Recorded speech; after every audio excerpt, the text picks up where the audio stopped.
Hello, today we're going to talk about the etymology of a word. So usually when we're looking at vocabulary words, we look for pertinent information from a dictionary, or we look for certain word parts like word roots, affixes, prefixes, suffixes.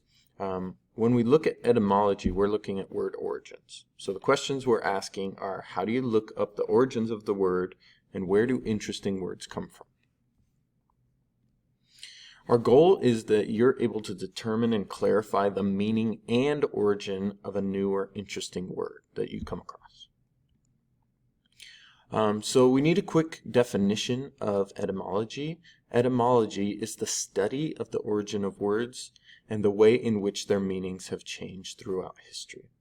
So to give you a brief idea about that, I'm going to play a video about where new words come from.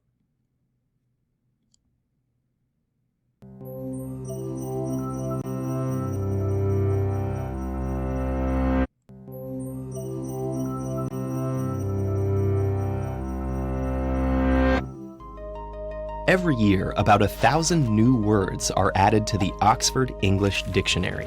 Where do they come from, and how do they make it into our everyday lives? With over 170,000 words currently in use in the English language, it might seem we already have plenty. Yet, as our world changes, new ideas and inventions spring forth, and science progresses, our existing words leave gaps in what we want to express. And we fill those gaps in several ingenious, practical, and occasionally peculiar ways. One way is to absorb a word from another language. English has borrowed so many words over its history that nearly half of its vocabulary comes directly from other languages. Sometimes this is simply because the thing the word describes was borrowed itself.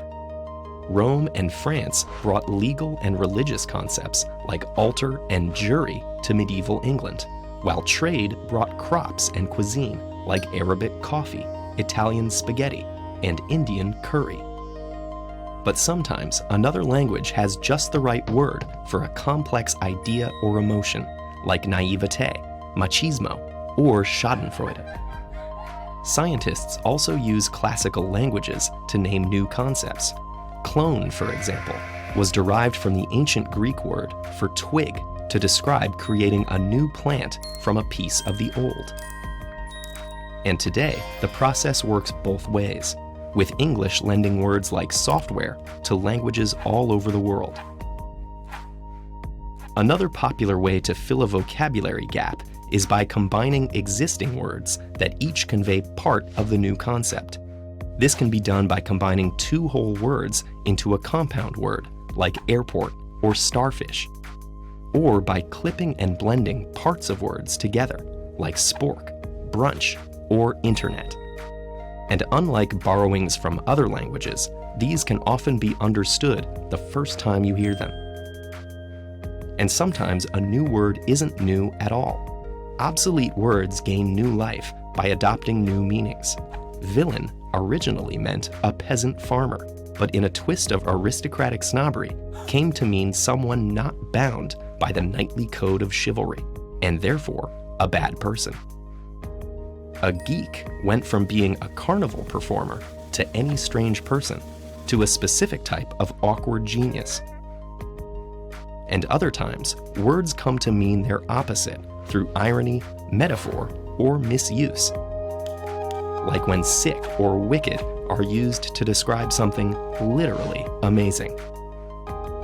But if words can be formed in all these ways, why do some become mainstream while others fall out of use or never catch on in the first place?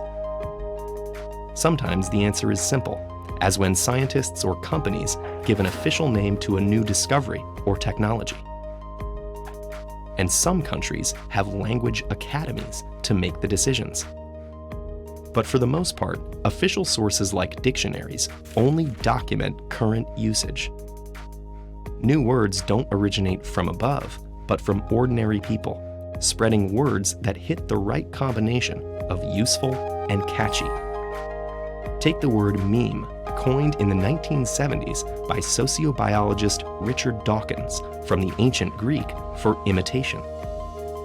He used it to describe how ideas and symbols propagate through a culture, like genes through a population. With the advent of the internet, the process became directly observable in how jokes and images were popularized at lightning speed. And soon, the word came to refer to a certain kind of image. So meme not only describes how words become part of language, the word is a meme itself. And there's a word for this phenomenon of words that describe themselves: autological. Not all new words are created equal. Some stick around for millennia, some adapt to changing times, and others die off. Some relay information, some interpret it. But the way these words are created and the journey they take to become part of our speech tells us a lot about our world and how we communicate within it.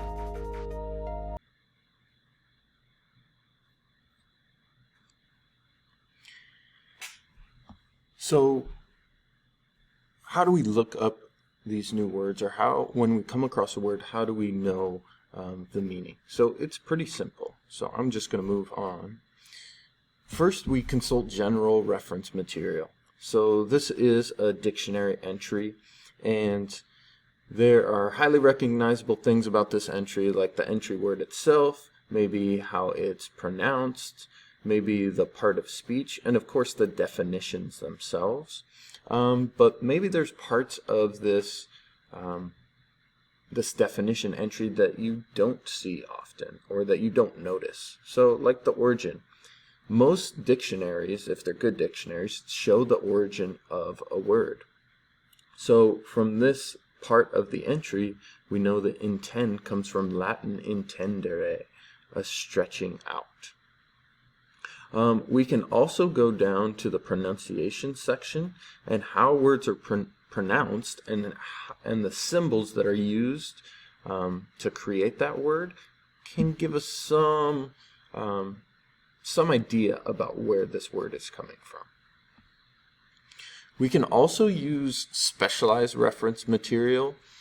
So if you're doing some quick research about a certain word like courage, you might come across something like this that actually tracks from the Latin root all the way to a word that you might see every day to the bottom.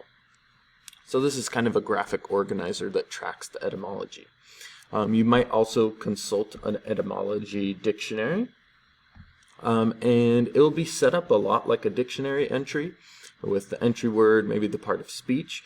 But this entry is all about historical descriptions and derivatives. So what are the words that came before the word courage? This will include important dates.